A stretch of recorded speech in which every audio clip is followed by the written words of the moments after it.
ప్రదేశాలు, 4 అనుభవాలు మనం చూపిస్తున్నాయి.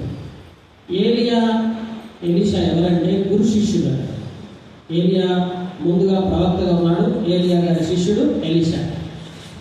కనుక ఈ ఎలీషా ఏలియాని వెంబడించిన విధానం ఏం చూపిస్తుందంటే, ఏలియా మరి ప్రభువైన యేసుక్రీస్తు వారికి ముంగుర్తుగా సాదృశ్యం ఉన్నారు. ఎందుకంటే ఏలియా మరి పరలోకము నుండి ఆయన కొరకు మరణం లేకుండా అగ్ని రథాలు పంపించాడు దేవుడు. అగ్ని రథాలు పంపించి ఆ రథంలో ఎక్కేసి వెళ్ళిపోతూ వచ్చాడు మరణం లేకుండా ఏలియా. అలా వెళ్తాడని తెలిసినటువంటి ఎలీషా విడిచిపెట్టకుండా ఎలీషా వెంబడిస్తూ వచ్చాడు. ఇప్పుడు సంఘము ఎలీషాను పోలి ఉంటే ప్రభువైన యేసుక్రీస్తు వారిని ఏలియా ముంగుర్తుగా ఉంది. ఇప్పుడు ఏలియాని ఎలీషా ఎట్లయితే వెంబడించాడో సంఘము ప్రభువైన యేసుక్రీస్తు వారిని ఆ రీతిగా ఏం చేయాలి? వెంబడించేవారు ఉండాలి. గమనిస్తున్నామా? ఆ రీతిగా మనం వెంబడించగలగాలి. ప్రభువైన యేసుక్రీస్తు వారిని మనం ఆ రీతిగా వెంబడించినప్పుడు దేవుడు మనల్ని ఎంతగానో దీవించడం ప్రారంభిస్తాడు. ఇక్కడ ఎందుకు ఏలియాని ఎలీషా అంతగా వెంబడిస్తూ వచ్చాడు విడిచిపెట్టకుండా అంటే కారణం ఏంటంటే 2 అంతల వరాలు కావాలని. ఏలియా పొందుకున్న ఆత్మ సంబంధమైన వరములలో 2 అంతల వరాలు నాకు కావాలి. ఈరోజు ఎంతమందికి 2 అంతల దీవెన కావాలనుంది? చేయొద్దండి. మనందరికీ ఉంటారు కదా. ఎవరికైనా ఏ మనుషుడికైనా దేశ ప్రభువును మనం నమ్ముకున్నామంటే మనకు ఎట్లాంటి అనుభవం ఉంటుందంటే 2 అంతలు మనము దీవించబడాలి, 2 అంతలు మేలు అనుభవించాలి. అందుకనే యోబు గారు మొదటి ఆశీర్వాదం కంటే 2వసారి పొందుకున్న ఆశీర్వాదము 2 అంతల పిల్ల. కనుక ఆ రీతిగా ఏలియా పొందుకున్న వరాల్లో 2 అంతల వరాలను ఎలీషా పొందుకున్నాడు. ఎలా సాధ్యపడతా వచ్చింది? ఈరోజు మన జీవితంలో మనం ఒకంత కూడా పొందుకోలేని పరిస్థితుల్లో ఉండకూడదు. దేవుని బిడ్డలారా, ఎట్లా ఉండాలా? 2 అంతల వరాలు పొందుకోవడానికి దేవుని వెంబడించాలి, ప్రభువైన యేసుక్రీస్తు వారిని వెంబడించాలి. అందుకే ఇక్కడ లేఖనాలు మనం చూస్తే మనం వెంబడించే విధానం చాలా ప్రాముఖ్యమైంది. అందుకే దేవుని వాక్యంలో 2వ రాజుల గ్రంథము 2వ అధ్యాయంలోకి వస్తే బైబిల్లో చూడండి, ఆ భాగాన్ని మనం చదువుకుందాం. దానికంటే మరి ముందుగా మరి ప్రకటన గ్రంథంలో పద్దాం. ప్రకటన గ్రంథము 14వ అధ్యాయము 4వ వచనం ఒకసారి చదవండి.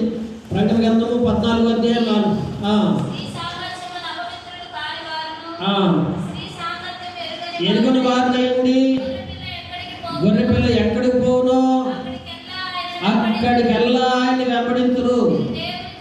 మీరు దేవుని కొరకును గొర్రెపిల్ల కొరకును ప్రథమ ఫలముగా ఉండుటకై మనుషులలో నుండి కొనబడిన వారు, వీరి నోట ఏ అబద్ధమును కనబడలేదు, వీరు అనింద్యులు. ఇక్కడ చూడండి, గొర్రె పిల్ల ఎక్కడికి పోవునో అక్కడికెల్లా పోవాలి. మనం ఎక్కడికి పోవాలి? ఎక్కడికి పోతే గొర్రె పిల్ల ఎక్కడికి పోతుంది? ఎక్కడికి పోతుంది చెప్పండి. గొర్రె పిల్లలు ఎక్కడికి పోతాయి? కొంచెం లేస్తే పచ్చిక గల చోట్లు ఎత్తుకుంటాయి గొర్రె పిల్లలు కదా. ప్రభువైన యేసుక్రీస్తు వారు ఎక్కడికి వెళ్తారు? గొర్రె పిల్లకి సాదృశ్యంగా ఉన్న యేసుక్రీస్తు ప్రభువారు ఎక్కడికి వెళ్ళారంటే పరలోక రాజ్య నిత్య జీవాన్ని ఆయన వెతుకుతా ఉన్నారు. ఆ నిత్యత్వంలో ఆయన ప్రవేశించారు. ఇప్పుడు మనం ఆయన్ని వెంబడించినప్పుడు ఆయన అడుగుజాడలకు తిరుగుతాం. ఆయన తీరును, ఆయన నడవడికని, ఆయన ప్రవర్తనని, ఆయన ఆలోచనని, ఆయన పద్ధతిని, ఆయన మనసును తెలుసుకుంటాం. అన్ని తెలుసుకుంటాం. మనం ఒక వ్యక్తిని మనం అనుసరిస్తున్నామంటే we have to follow everything. గమనించారా? ఒకటి మనం అనుసరిస్తున్నామంటే అన్ని నేర్చుకుంటాం, అన్నిటిని కూడా అనుసరిస్తాం కదా. ఇప్పుడు యేసు ప్రభువారు గొర్రె పిల్లగా ఎట్లుంటున్నాడంటే నన్ను మీరు వెంబడించండి. ఇక్కడ మీరు గమనిస్తే ప్రథమ ఫలం ఉన్నారండి భూమి మీద. ఎవరో తెలుసా ప్రథమ ఫలం? స్త్రీ సాంగత్యం అసలు ఎట్లా ఉంటుందో కూడా వాళ్ళకి. ఈరోజు స్త్రీ సాంగత్యం తెలియని వాళ్ళు ఎవరున్నారు ఈ సంఘంలో? ఉన్నారు ఎవరైనా? స్త్రీ సాంగత్యం ఎట్లుంటుందో కూడా తెలియని వాళ్ళు ఉన్నారు తెలుసా? దేవుని నమ్ముకున్న వాళ్ళు. వారు ఎట్లాంటి వారంటే వారు పరలోక రాజ్యంలో వారిని దేవుడు ఏమని ట్రీట్ చేస్తున్నాడంటే ప్రథమ ఫలమే. ఒక చెట్టుకి మొట్టమొదటి కాసిన కాయ అది ప్రథమమైందే, అంతేగాని అన్ని కాయలు లాంటి కాయ కాదు అది. దానికి ఒక ప్రత్యేకత ఉంది. ఏంటో ప్రత్యేకత అంటే ఆ ప్రథమ ఫలం ఏంటంటే భూమి మీద చెప్పబడుతున్న మాట ఏంటంటే వాళ్ళకి స్త్రీ సాంగత్యం ఎట్లుంటుందో కూడా తెలియదు. అంటే ప్రభు కొరకు వారు ప్రభుని ఎలా వెంబడించారంటే ప్రభువు తగినట్టుగా వెంబడించారు. వారి జీవితంలో పెళ్లి లేదు, పిల్లలు లేదు, వివాహం లేదు, ఏమీ లేదు. ఎవరైనా ఆలోచించలేవు, లోకం లేదు, సంపూర్తిగా ప్రభు కొరకు సమర్పించుకున్నటువంటి అనుభవం. ఇలాంటి వారంట రేపు పరలోక రాజ్యంలో ప్రథమ ఫలం అంట. సంపూర్ణముగా వెంబడించిన వారు వీరు అనింద్యులు, వీరిలో ఏ పాపము లేదు, ఏ దోషం ఎంత కూడా వీరిలో కనిపించట్లేదు. పిల్లరా గమనిస్తున్నారా? అట్లాగా ఎట్లయితే ఈ పెళ్లి కాకుండా స్త్రీ సాంగత్యం లేని వారు ఎలా ఉండగలుగుతూ వచ్చారు? ఈరోజు మనకు అన్ని స్త్రీ సాంగత్యాలుండి, పెళ్ళిళ్ళయి, పిల్లలుండి, భార్య కుటుంబాలుండి, ఆత్మ సంబంధంగా నేత్రాశ, శరీరాశ, జీవపడము దేనిని మనం జయించలేని బ్రతుకులు మనకి. మరి ఏ స్త్రీ సాంగత్యము లేనటువంటి వారు ప్రథమ ఫలముగా వారు అసలు శరీర కోరికలే లేకుండా వారు చంపేసుకొని ప్రభుని ఏం చేస్తూ వచ్చారు? వెంబడించారా? వెంబడించలేదా? వెంబడించారు కదా ప్రియులారా. అంటే ఇక్కడ ఏమవుతుందంటే పరిపూర్ణంగా దేవుడిని వెంబడించిన తీరు, గొర్రె పిల్లకి తగినట్టుగా వెంబడించినటువంటి వారు, ప్రభువుకు తగినట్లుగా నడుచుకున్నటువంటి వారు. వాక్యంలో అదే చెప్తున్నాడు. అందుకే మీరు లేఖనాల్లోకి వస్తే పరిశుద్ధ గ్రంథంలో చూడండి, ఒక భాగం చదువుతూ వద్దాము. ఒక వ్యక్తి గురు వద్దకు ఎప్పుడు పరిగెత్తాడు? ఎప్పుడు పరిగెత్తాడు చెప్పండి? ముందున్నాయి ఎప్పుడు వేగపడాలా, ఏమన్నా మాటలు మర్చిపోవాలి. లైఫ్లో ఎప్పుడు సక్సెస్ అవుతుంది తెలుసా? గతం మర్చిపోవాలి, ఫ్యూచర్ కొరకు ఆశతో బ్రతకాలి. మన బ్రతుకంతా ఎక్కడ పతనం అవుతుంది తెలుసా? గతము గతము గతం. ఏం జరిగింది, ఏం జరుగుతుంది, జరిగిపోయిన విషయాలన్నీ తవి ఏమవుతామంటే అక్కడే మన బ్రతుకంతా పతనం అయిపోతుంది. పౌలు గారి యొక్క ప్రథమ యొక్క ఉద్దేశం ఏంటంటే, పౌలు యొక్క లక్ష్యం ఎట్లుందంటే గతము లేదు అంటే పాతవి, ఇదిగో పాతవి గతించను. తెలుసా? ఏరియా అండి 12 జతలు ఎద్దు వ్యవసాయం చేసేవారు. ఎంత? వ్యవసాయం అంటే ఎంత ఇష్టం లేకపోతే 12 జతలు. ఈరోజు ఎవరు ఉన్నారా? 12 జతలు ఎద్దుగా వ్యవసాయం చేయటువంటి మామూలు విషయం కదా. మన మహా 2 జతలు 3 జతలు ఉంటుంది ఎక్కువ. అంటే ఎప్పుడైతే ట్రాక్టర్లు వచ్చేసి వ్యవసాయం రాలిపోయింది. వన్స్ అప్ అన్న టైం ఎట్లుండేది? ఎద్దులే. మేము చిన్నప్పుడు మాకు 2 కోడెదూడలు ఉండేవి. మేము అన్నదమ్ములు అనుకునేవాళ్ళం, ఇది నాది ఇది నీది అనుకునేవాళ్ళం. అట్లా చూస్తుండేవాళ్ళం. వాటిని ఆ రీతి వ్యవసాయం చేస్తుండేవాళ్ళం. చాలా సంతోషం అనిపించింది అప్పుడు. ఇప్పుడు కూడా మీరు గమనించారు కదా, పాత రోజుల్లో వ్యవసాయం చేసిన వాళ్ళు అంతా ఫోటోలు దిగేవాళ్ళు తెలుసా? ఆ ఫోటోల్లో ఎట్లా ఒక కోడిదోడ ఒకరు పట్టుకొని ఒక కోడిదోడ మేము మా కూడా ఫోటో ఆ ఫోటో పట్టుకొని అట్లా ఉండేవాళ్ళు. అంటే వ్యవసాయం అంటే అంత ఇష్టం. ఏరియాకి వ్యవసాయం అంటే ఎంత ఇష్టం అంటే 12 జతలతో ఎదురు వ్యవసాయం చేశాడు. లేదా యేసు ప్రభువుని వెంబడించడం, దేవుడిని వెంబడించడం మొదలుపెట్టిన తర్వాత జరిగింది ఏం తెలుసా? ఏ ఎద్దులతో అయితే, ఏ కోడదోడలతో అయితే వ్యవసాయం చేశాడో అదే ఎద్దుని తునాతునకలుగా నరికి ప్రభు దేవుని ఎదురు పెట్టేశాడు. ఏది నీకు ఇష్టమో దాన్ని చంపావా? ఏది నీకు ఇష్టమో, ఏది నీ మనసును గుచ్చుతుందో, ఏది నిన్ను వెనక్కి లాగుతుందో, ఏది నిన్ను బలహీనపరుస్తుందో, ఏ డబ్బాష నీలో ఉందో, ఏ స్త్రీ సాంగత్యాలు నీలో ఉన్నాయో, ఏ వ్యభిచార మనసు నీలో ఇంకా పోలేదో, ఏ పాపపు సాంగత్యాలు వెనుక వదిలిపెట్టలేదో, వాటిని నువ్వు చంపడానిలో వాటిని చంపిన రోజు వెనుకను మర్చావు. వెనుకను మర్చిపోవడం అంటే ఏంటి? ప్రియులారా, నీ లోపల ఉన్న బలహీనతలను నువ్వు చంపాలి. అది నువ్వు చంపని రోజు వెనకున్న వాటిని ఇంకా నీళ్ళలో బ్రతుకులో చావులా. ఏది అంటే చేసా 12 జతలు ఎట్లు వ్యవసాయం ఇట్లాంటి అనిపిస్తాం.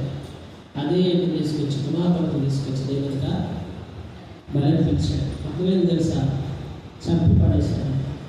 ప్రతి ఆశని, ప్రతి కోరికని చంపుకున్నాడు. ఏమండి కోరికలు? రోజు పాపం చేసేవాళ్ళు అనుకుంటారు నాకే ఉన్నాయి కోరికలు ఎక్కువ. రక్షణ రోజు దేవుని బిడ్డలు కూడా ఎన్నో కోరికలు ఉంటాయి. లోకంలో ఎన్నో పరిజ్ఞానాలు పనిచేయడానికి ఎంతో ఆ శరీరం రేపుతూ ఉంటుంది. కానీ రక్షించబడిన వ్యక్తి బైబిల్ తీసుకొని తలదించుకొని ఎందుకు పరిశుద్ధంగా, పవిత్రంగా, యథార్థంగా బ్రతుకుతున్నాడు తెలుసా? ఎందుకు చెప్పండి? ఇష్టాలన్నిటినీ చంపాడు. ప్రభు కొరకు ఏం చేశాడండి? ఇష్టాలన్నిటినీ చంపేశాడు. ఆ ఇష్టమైన మొత్తం సమూలంగా నాశనం చేశాడు. అంటే నువ్వు వెనుకున్నవి మర్చిపోకపోతే గురి నీకు గమ్యం ఎప్పటికీ ఏర్పడదు. ఎప్పటికి నువ్వు గురిలోకి రాలేవు. పౌరు యొక్క లక్ష్యం ఏంది? ఆ పరలోక రాజ్యంలో బహుమానాల కొరకు చేసింది. గతం చావాలి. గతం చావకుండా ముందున్నది ఎట్లా ఎగిరపడుతుంది? ఈరోజు మనం జరుగుతున్నది ఏంటంటే గత జీవిత బ్రతుకులో ఉన్న పాప మాలిన్యపు మురికినంత నువ్వు చంపాలని వెంబడించు. అప్పుడు బ్రతుకుతావు. అప్పుడు ఆయనలో బ్రతికిస్తాడు. అప్పుడు ఆయనలో నిన్ను బలపరుస్తాడు, ఆశీర్వాదకరంగా చేసుకుంటూ వస్తాడు. బైబిల్లో అందుకే లేఖనాల్లోకి